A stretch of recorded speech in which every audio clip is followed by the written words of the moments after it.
Fundur settur í bæjarstjórn Akureyrar. Þetta 10. fundur ársins, 16. maí, og fyrir okkur liggur dagskrá í 7 liðum. Þá það fyrsti dagskrárliður, Gránufélagsgata 35, umsókn deiliskipulagsbreytingar. Ingibjörg Ólöf Ísaksen, bæjarfulltrúi, tekur til máls.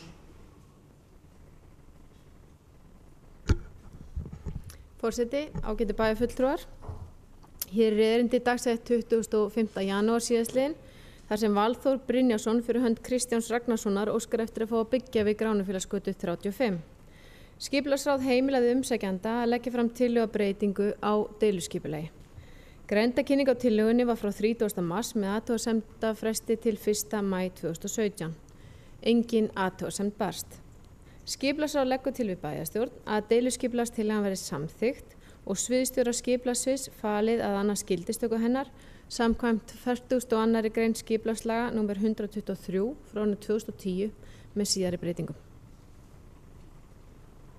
Bæjarfulltrúi Ingibjörg Ólöf á lokinmáli sínu. Orðið laust.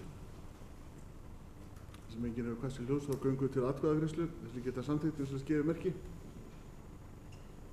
Það samþykkt samhljóða með 11 atkvæðum.